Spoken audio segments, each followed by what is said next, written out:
আমরা এলাম কোথায়? মাধুর্য মণ্ডিত শ্রীধাম বৃন্দাবন ধাম। ছোট করে একটু 10-15 মিনিটের মতো আমরা লীলাটা আস্বাদন করব। বেলি অবসরকালে প্রাণ গোবিন্দ আমার ধেনুবৎস রাখালগণকে সঙ্গে নিয়ে তিনি আজ গোষ্ঠ গোচারণ করে ফিরছেন। আর সেই সময়ে শ্রীমতী রাধারানী আমার অষ্টসখী পরিবৃতা হয়ে চলেছেন যমুনায় জল আনতে। একেবারে পথ মাঝে মুখোমুখি একেবারে দেখা হয়ে গেল, কিন্তু কোনো কথোপকথন হলো না। কেমন করে হবে? প্রাণ গোবিন্দের সঙ্গে রাধারানীর দেখা হয়ে গেল, কিন্তু কোনো কথা হলো না। কেমন করে হবে? সঙ্গে যে বলাই দাদা রয়েছে না, অগ্রজের সামনে কি আর প্রেমালাপ করা যায়? তাই চতুরের শিরোমণি মাথার কেশকে আকর্ষণ করে ইশারা করে তিনি চলে গেলেন। আর এদিকে শ্রীমতী রাধারানী আবার বলছে, সখীরে, আমার প্রাণ গোবিন্দ, আমার প্রাণ বধূ, আমার প্রাণ বলল মাথার কেশকে ইঙ্গিত করে কি বুঝিয়ে গেল? বলে, তুই কি কিছু বুঝেছিস? চতুরের শিরোমণি অষ্টসখীর মধ্যে সবচেয়ে মুখরা সখী এবং বুদ্ধিমতী তিনি হলেন ললিতা সখী। ললিতা সখী বলছে, ওরে রাধে, বলে তুই এটাও বুঝলি না রে? আমাদের প্রাণ বধূয়া মাথার কেশকে ইঙ্গিত করে আজ জানিয়ে দিলেন আজ কেশর কুঞ্জে আমাদের সঙ্গে মিলিত হবে। তাই বুঝি সখী? আমার প্রাণ বধূয়া বুঝি তাই ইঙ্গিত করে গেল? বলছে, হ্যাঁ রে হ্যাঁ। তাহলে আমরা কেন বিলম্ব করছি? চল চল, আমরা কেশর কুঞ্জটাকে সুন্দর করে নির্মাণ করি। মনের আনন্দে অষ্টসখী সহস্রবতী রাধারানী সুন্দর করে কেশর কুঞ্জটা নির্মাণ করে গোবিন্দের আশায় আশায় পথে বসে আছে। আর এদিকে প্রাণ গোবিন্দ আমার ধেনুবৎস রাখালগণকে নিয়ে ঘরে ফিরেছে। আর মাতা যশোমতী ক্ষীর স্বর্ণমণি খাইয়ে দিয়ে প্রাণের গোপালকে ঘুম পাড়িয়ে দেওয়ার চেষ্টা করছে, কিন্তু গোবিন্দ আবার কিছুতেই ঘুমাচ্ছে না। কেমন করে ঘুমাবে? ওদিকে যে কথা দিয়েছে আজ কেশর কুঞ্জে তাদের সঙ্গে মিলিত হবে, তাই নিজে না ঘুমিয়ে বৈষ্ণবী মায়ায় আচ্ছন্ন করে মাতা যশোমতীকে ঘুম পাড়িয়ে দিয়ে গভীর রজনীতে বাহির হয়েছে ওই কেশর কুঞ্জের উদ্দেশ্যে। কিন্তু পথ মাঝে দেখা হয়ে গেল এক পরম ভক্তের সঙ্গে। সে ভক্ত কি গো মায়েরা? ভক্ত চন্দ্রাবলী। ওই কেশর কুঞ্জে যাবার আগে চন্দ্রাবলীর কুঞ্জটাকে অতিক্রম করে তবেই কিন্তু যেতে হবে ওই কেশর কুঞ্জে। ঠিক আছে? তাহলে গোবিন্দ আমার ওই ভক্তের ভয়ে চোরের মতো চলেছে, কিন্তু চন্দ্রাবলী আমার ঠিক দেখতে পেয়েছে।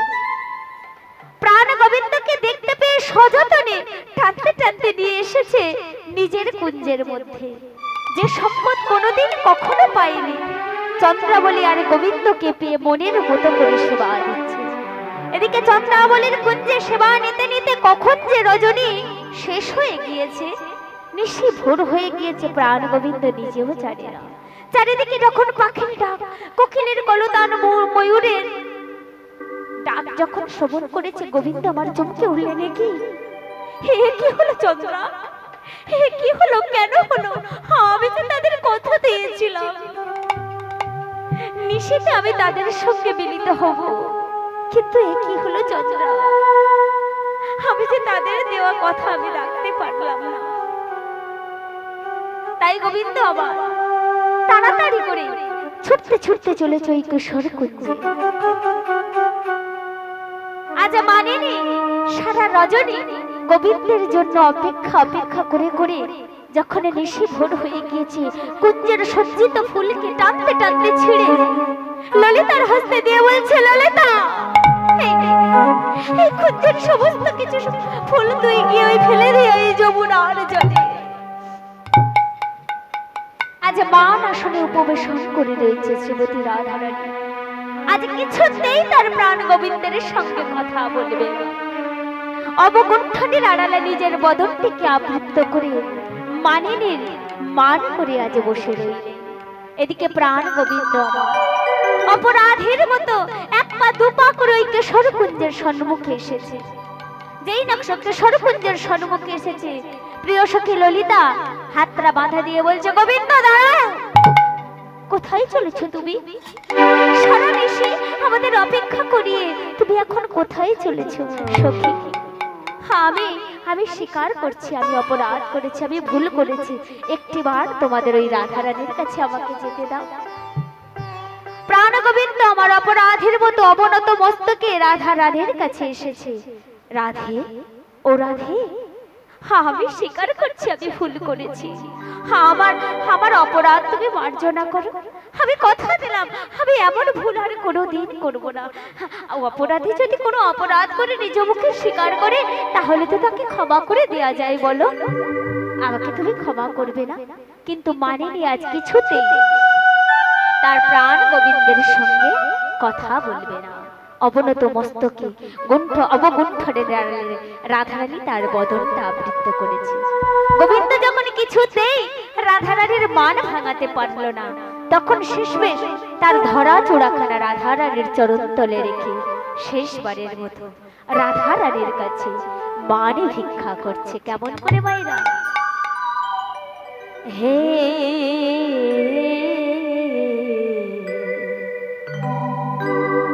মানি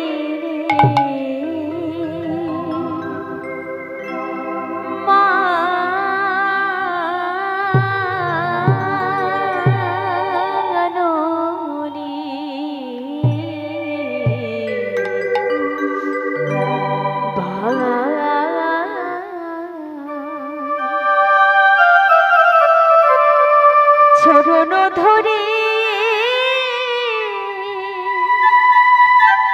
সাধি তোমার মোরে মোরে ক্ষমা করো। মানে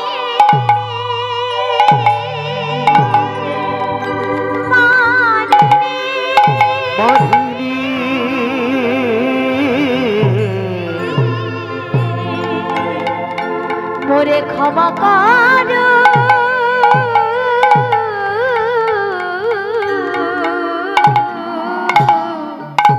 ক্ষমা করো,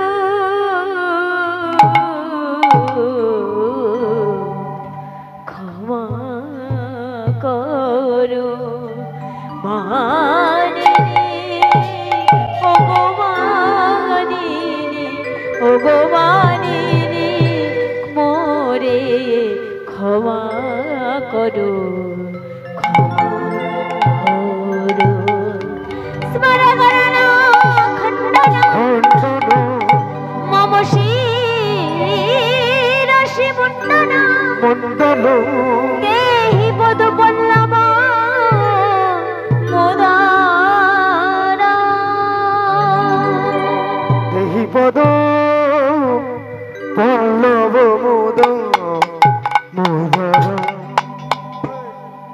এই সেই শ্লোক মায়েরা, যে শ্লোকটা রচনা করতে গিয়ে ভক্ত কবি জয়দেবের কর কেঁপে উঠেছিলেন।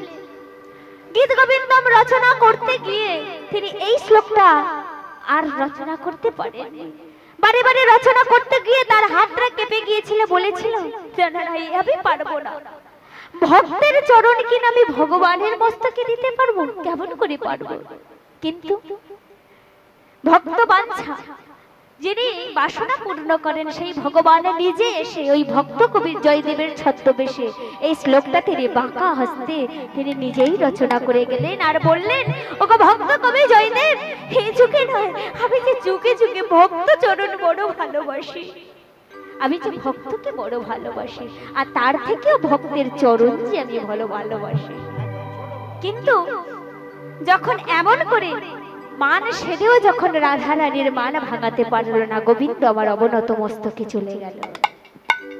যখন চলে গেল সকল সখীগণ এসে রাধারানীকে ভৎসনা করে বলল, রাধে, যে জগৎ মোহন কৃষ্ণের চরণ পাবার জন্য কত যোগী ঋষি মুনি ধ্যানে যুগ যুগ ধরে ধ্যান যোগ তপস্যা করেও তার চরণ পায় না, আর তুই কি না এমন হতভাগিনী, এমন মানিনী হলি যে তোর মানের অহংকারে তুই এতটাই ডুবে গেলি যে তোর চরণ থেকে তোর গোবিন্দ কখনো উঠে গেলে তুই বুঝতেও পারলি না রে।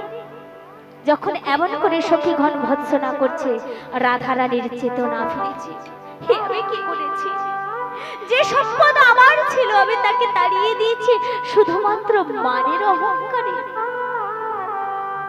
আমি গোবিন্দকে সাজিয়ে আমি গোবিন্দকে তাড়িয়ে দিয়েছি, তাই আমি আজ আবার গোবিন্দকে অন্বেষণ করব। একে সারা রাত্রি জাগরণ মায়েরা, তার উপরে কৃষ্ণকে হারিয়ে ফেলেছে। চোখ দুটো রক্তিম বর্ণ লাল টকটকে হয়ে গিয়েছে। আজ রাধারানী গোবিন্দ অন্বেষণে বাহির হইবে, আর তা দেখে পদকর্তা ভাবের খাতায় কলম দিচ্ছে। কুঞ্জ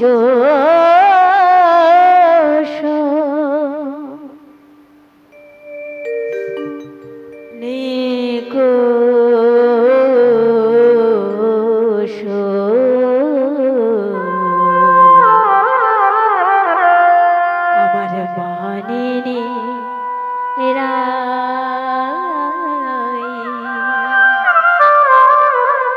কুঞ্জ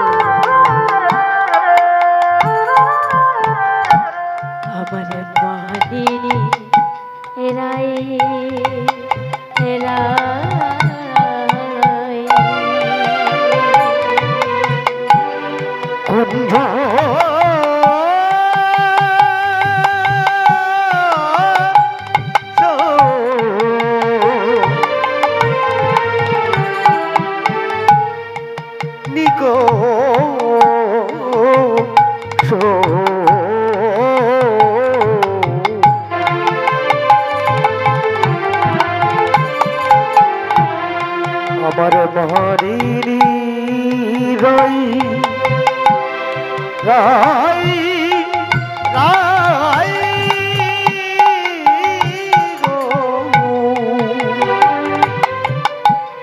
রাত জাগা, একে সারা রাত্রি জাগরণ।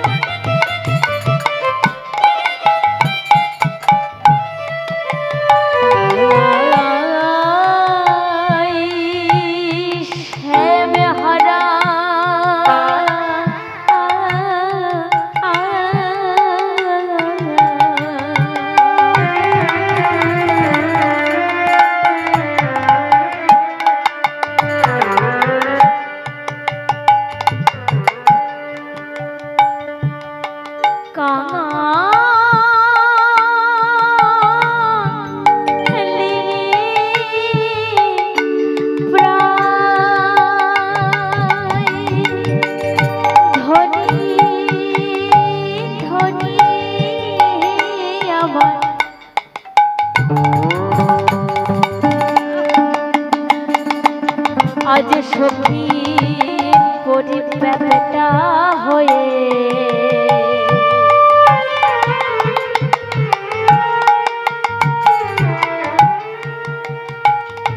কৃষ্ণ কৃষ্ণ অন্বেষণে চলে যায়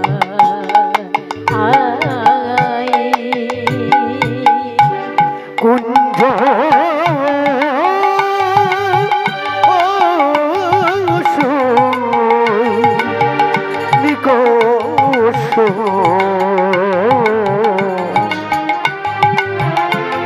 মানিনী রাই রাই গো কুঞ্জ শনি গোসই মানিনী রাই মানিনী রাই মানিনী রাই। আজ রাধারানী গোবিন্দকে হারিয়ে ফেলে সারা রজনী জাগরণ হয়ে চোখগুলো রক্তিম বর্ণ করে লাল টকটকে করে আজ গোবিন্দ অন্বেষণ করছে, কিন্তু গোবিন্দকে কোথাও পাচ্ছে না। কেমন করে পাবে মায়েরা? যে সম্পদ নিজের ছিল, যখন আমাদের যে কোনো বস্তু আমাদের যখন নিজের থাকে আমরা তা বুঝতে পারি না, কিন্তু আমার থেকে যখন হারিয়ে যায় তখন কিন্তু সেই বস্তুর মর্যাদা আমরা দিতে পারি, তাই না মায়েরা? যখন গোবিন্দ চরণতলে বসে একটা করে সাদাসাদি করলো, কিন্তু মানিনীর মানে কিছুতেই ভাঙলো না। কিন্তু ওই চরণতল থেকে যখন আমার গোবিন্দ উঠে চলে গেলেন, তখন মানিনীর মান ভেঙেছে, আর পাবে কেন? তাই সমস্ত জায়গায় অন্বেষণ করছে, কিন্তু কোথাও তার প্রাণ গোবিন্দকে পাচ্ছে না। চরণ দুটো যেন আর চলতে চাইছে না। সারা রাত্রে জাগরণ হলে কি হয় মায়েরা? ক্লান্ত পরিশ্রান্ত হয়ে যায় না আমরা? চরণ দুটো আর চলতে চাইছে না, চরণ দুটো যেতে চাইছে না। তথাপি আবার রাধারানী অন্বেষণ করছে, কিন্তু কোথাও যখন পাচ্ছে না, রাধারানী আবার এক জায়গায় এক স্থানে বসেছে, অষ্টসখী পরিবর্তিত হয়ে নয়ন ধারায় তার বক্ষ ভেসে যায়। রাধারানী কেঁদে কেঁদে আকুল হয়ে পাগল হয়। রাধারানীর কান্না কি সখীগণ সহ্য করতে পারে? তাই রাধারানীকে প্রবোধ দিয়ে বলছে, এই রাধে রাধে, বলে তুই অমন করে কাঁদিস না। তুই যদি এমন করে কাঁদিস আমাদের কি ভালো লাগে বল? বলে ঘরে ঘরে এমন করে মান কে না করে? তুই মান করেছিস, কে ভুল করেছিস শুনি?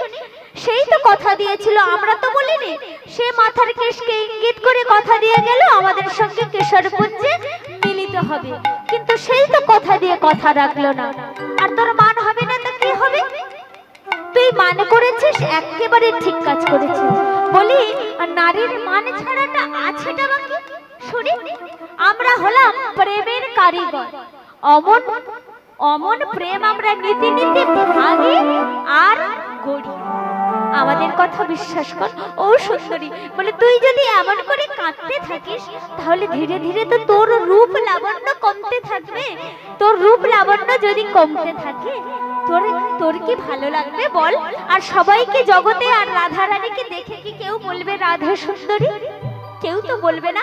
আমাদের কথা শোন, বিশ্বাস কর, তুই অমন করে কাঁদিস না। আমরা তখনই তোকে বারে বারে নিষেধ করেছিলাম, সখী ভালোবাসবি তো কাকে ভালোবাসবি একবার বিচার করে দেখবি না রে সই। শুধুমাত্র তার রূপের মোহে তুই বেজে গেলি, শুধুমাত্র তার রূপের মোহে তুই বেজে গেলি। তুই মান করেছিস, তুই কি ভুল করেছিস? আমাদের কথা শোন, তুই এমন করে কাঁদিস না। তাই সখীগণ আজ বলছি,